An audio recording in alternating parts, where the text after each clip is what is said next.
Welcome into the Commanders Report. I am your host, Jack Sperry, not Tyler Jones. F producer Joey in the chat. I get to slap him with a tortilla for that mistake. But today on the show, Commanders make 2 roster moves. We'll be breaking them down and what this kind of means for the Washington Commanders moving forward as we continue on here in the preseason. Then we'll discuss whether Jahan Dotson is on the hot seat as this team's number 2 wide receiver. Dan Quinn made it seem like there is an open competition for the number 2 slot in this rotation, which obviously indicates Dotson's not doing too well. And then we'll finish up today's show with some last-minute wide receiver targets. If Jahan Dotson isn't playing all that well right now and they still need a bona fide number 2 wide receiver, what kind of options are still available for the Commanders to go out and get? But before we get into the content today, help us win our like battle today here on the Commanders Report.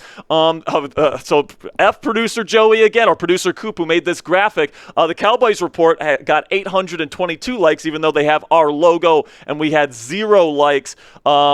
We have 0 likes on this video right now, so help us win this like battle here. We have to beat 822 likes from the Cowboys Report's video yesterday, and if that's not enough to get you guys to click that thumbs up icon, here is Dallas Cowboys Report host Tom Downey and what he told me about this Commanders team the other day. Even my 2-year-old daughter knows that the Commanders are the laughingstock of the NFL. First-round draft picks disappointing one by one, with Jaden Daniels now set to be the next in line. I can't wait to see America's team take that joke of a team's lunch money again this year. So if you want to shut Tom Downey up right now, even though the producers are screwing up a little bit here, guys, at the graphics, make sure you click that thumbs up icon right now to kick off today's show. So let's get into the roster moves that the Washington Commanders have made here in recent days.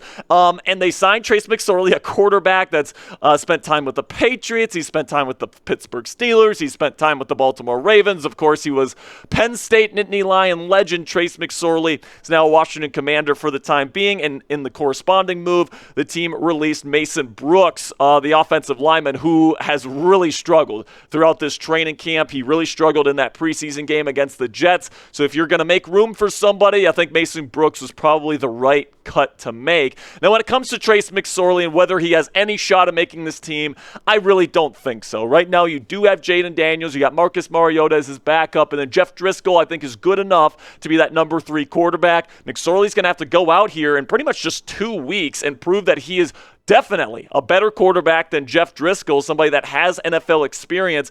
So unless Driscoll completely just craps the bed here these last couple weeks and McSorley really plays well, don't think McSorley's going to end up making this team. Pretty much just think they got him so they can fill out time in some of these preseason games. So now let's shift over to Jahan Dotson here, because this is the interesting story of the day in my opinion. Head coach Dan Quinn spoke to the media before the Commanders' joint practice with the Miami Dolphins this week, and he made it seem like the wide receiver 2 spot here with the Commanders is still wide open. This is what Coach Q had to say. We are right in the middle of it. You'll see a lot of guys in today. You'll see 2, 3, 4, 5. There are a lot of guys that are really battling. I've been really impressed with Olamide Zaccheaus. I thought that he's had a really strong camp. Looking forward to get Luke McCaffrey some extra work into here. Talking about the wide receiver 2 competition and the fact that Jahan Dotson is not firmly placed as that number 2 receiver as a former first-round pick going into his 3rd year is definitely concerning. If guys like Olamide Zaccheaus and Luke McCaffrey and De'Ami Brown are all outperforming Jahan Dotson right now, and right now there's an open competition for that wide receiver 2 spot, I think that speaks volumes as to kind of the slow start that Dotson has had to camp this year. Of course, he struggled last season. He had some drop issues, after really a promising rookie campaign. And right now it seems like there's other guys, other veteran options on this roster that are outperforming Jahan Dotson in these practices, and that's definitely concerning to me.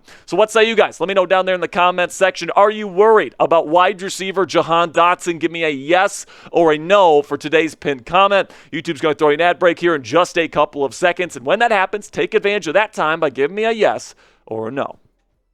So let's say, for the sake of argument here, Jahan Dotson's struggling, and the Commanders don't feel like they have anything going at the wide receiver 2 position in terms of Dotson. What other options do they have here? And if we take a look at the depth chart here for the Washington Commanders wide receiver room, right, you've got guys like Olamide Zaccheaus, okay? You got guys like Luke McCaffrey. You have guys like De'Ami Brown that are all competing for that number 2 wide receiver spot. And producer Joey, we can just forget the depth chart there.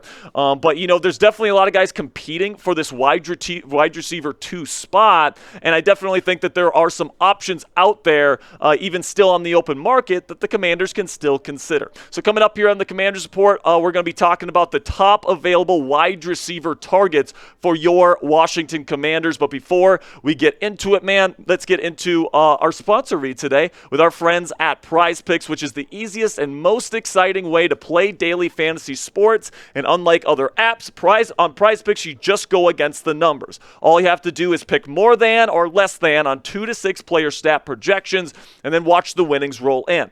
Get in on the daily action with your friends and become a part of the Prize Picks community today.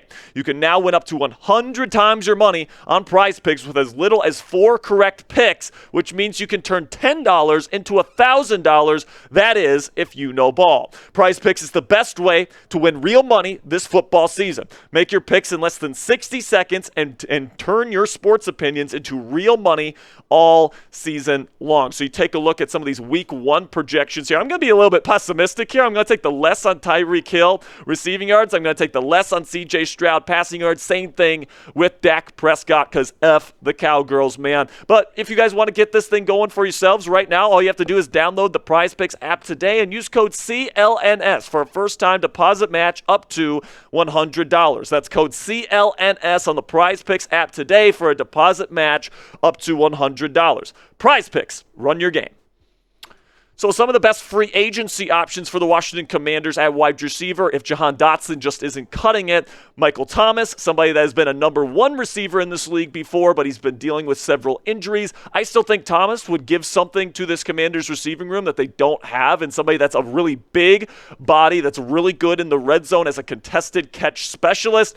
He's still a pretty darn good route runner as well when he is still healthy. Now, he does have some concerns in terms of his presence in the locker room. He had a big falling out with the New Orleans Saints over these last several years, so that's why he hasn't been picked up yet. And then also Juju Smith-Schuster, somebody that used to be a big-time contributor for the Pittsburgh Steelers, and he was a big contributor in Kansas City Chiefs' first Super Bowl championship in this last 2-year run, but he spent 1 year with the Patriots. He got hurt again. He's got a bunch of knee issues, so maybe that's not going to work out for the Commanders either, but both of these guys would give the Commanders something they don't really have right now, and that's a big presence in this wide receiver room, and somebody that's over 6 foot, which is something they don't have among their candidates to start. And I do think a team to watch here in terms of guys that they might cut is the Houston Texans, because right now the Texans have a plethora of players that could certainly be legitimate NFL wide receivers in their wide receiver room, but hey man, they can only hang on to so many, right? You have Stephon Diggs, you have Tank Dell, you have Nico Collins, right? You have John Mechie, Robert Woods, and Xavier Hutchinson, and these are kind of the guys on the outside, right? One of these guys could very well end up getting cut by the Houston Texans, and if they do, I think the Washington Commanders should certainly consider poaching one of these guys once they hit the open market, because I've been watching these guys all throughout the preseason and training camp to this point, and man, the wide receivers in Houston know what they're doing. I definitely think one of these guys is going to end up hitting the open market, and the Commanders could be beneficiaries of that. Now, I also will say that I wouldn't completely count out Brandon Ayuk as well. Okay, and the reason why I say that, and I know what you're saying at home, Jack, the Commanders took themselves out of the running, and that's why I think it's a little bit of a long shot chance here, but based on what we've heard from negotiations between the 49ers and Steelers, Pittsburgh's not willing to give San Francisco a trade offer that they really like, and it also seems like Ayuk and the 49ers are relatively far apart on contract negotiations. So is it completely far-fetched for Adam Peters to give his buddy John Lynch a call and say, hey man, has your price gone down? Can we get something going here?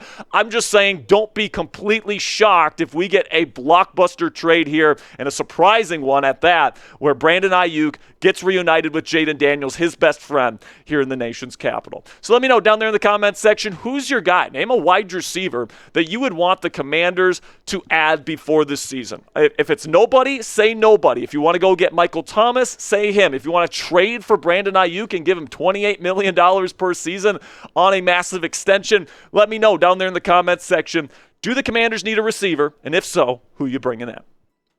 So today, man, let's talk a little bit about the joint practice with the Miami Dolphins in Miami. Of course, the game will be this Saturday, and by the way, we will be going live for that, for our live watch party. And something that was really encouraging to me is that Jaden Daniels was really dealing in the red zone. If you guys don't know anything about the red zone in the National Football League, it's tougher for quarterbacks to be efficient in that area of the field because everything is condensed, right? There's no top that you can take off the defense, right? The defense knows how much space they have to work with, and windows are extremely tight. But David Ferrones here says that Commanders QB Jaden Daniels lights up Dolphins defense in red zone drill. He throws 5 touchdowns, including 2 to Terry McLaurin, beating Kendall Fuller, former Commander, by the way, once, and then Kader Kohu later. So listen, man, this is definitely encouraging. If you are a Washington Commander fan, Jaden Daniels has had a phenomenal offseason followed by a phenomenal training camp. He looked great in that first preseason game, and now it looks like he's going to get a little bit more run